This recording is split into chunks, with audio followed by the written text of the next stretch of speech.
देश भर के मौसम को लेकर बड़ी खबर। देश भर में ठंड तेजी से पैर पसार रही है। शीतलहर का दायरा लगातार बढ़ता हुआ नजर आ रहा है। भारतीय मौसम विभाग के मुताबिक मध्य महाराष्ट्र और पश्चिमी मध्य प्रदेश में शीतलहर चलने की संभावना बनी हुई है। IMD के अनुसार दिल्ली में न्यूनतम तापमान 9 और 11 डिग्री के बीच तो वहीं अधिकतम तापमान 24 और 27 डिग्री के बीच रहने का अनुमान है।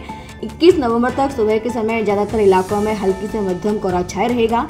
दिन का तापमान सामान्य से 2 से 5 डिग्री कम रहने की संभावना बनी हुई है। वहीं हवा की गति भी सुबह कम रहेगी और दिन में उत्तर दिशा चलने की हवाएं संभावना बनी हुई है। वहीं उत्तर प्रदेश की बात करें तो उत्तर प्रदेश में भी शीतलहर चलने की संभावना है। कानपुर, बाराबंकी, इटावा, लखनऊ, प्रयागराज में सुबह के समय तेज हवा चलने की संभावना है।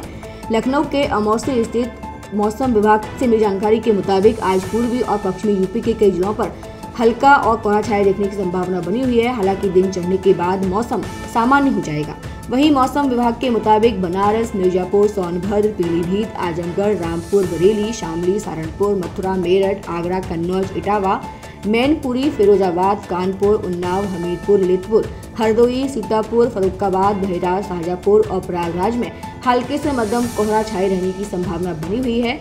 यूपी से सटे बिहार की बात करें तो मौसम विभाग के मुताबिक बिहार में पारा तेजी से गिरेगा और सुबह के समय शीतलहर का अटक देखने को मिल सकता है। वहीं पटना, भोजपुर, सिवान, गया, मधुबनी, पूर्णिया समेत सीमांचल के कई इलाकों में कोल्ड अटैक देखने को मिलेगा। पहाड़ी राज्यों की बात करें तो मौसम विभाग ने उत्तराखंड और हिमाचल प्रदेश में ठंडी हवा के साथ भारी बर्फबारी की संभावना जारी की है। मौसम विभाग ने कहा कि केरल, लक्षद्वीप, आंध्र प्रदेश, रायलसीमा और अंडमान निकोबार में 22 नवंबर तक कई जगहों पर बारिश और गरज चमक के साथ बौछारें पड़ने के आसार हैं। हिमाचल, उत्तराखंड, पंजाब, हरियाणा, राजस्थान के कई हिस्सों में तापमान 6 से 10 डिग्री पहुंच सकता है, जिससे ठंड का असर बढ़ेगा। वहीं IMD ने तमिलनाडु और केरल में किसानों को धान, गन्ना, कपास और सब्जियों को जलभराव से बचाने के लिए खेतों की निकासी व्यवस्था की सलाह दी है। किसान केले के पौधे को सहारा दें और फसल को सुरक्षित स्थान पर रखें।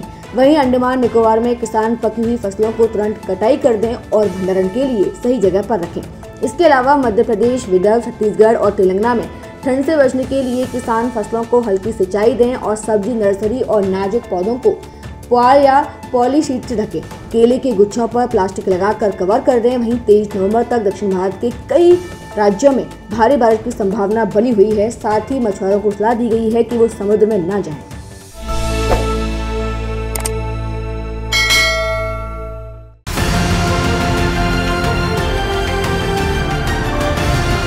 किसान तक, किसान तक, किसान तक, किसान तक, किसान तक, किसान तक, किसान तक। खाना है तो उगाना है, खाना है तो उगाना है, किसान तक, खाना है तो उगाना है। किसान तक, खाना है तो उगाना है।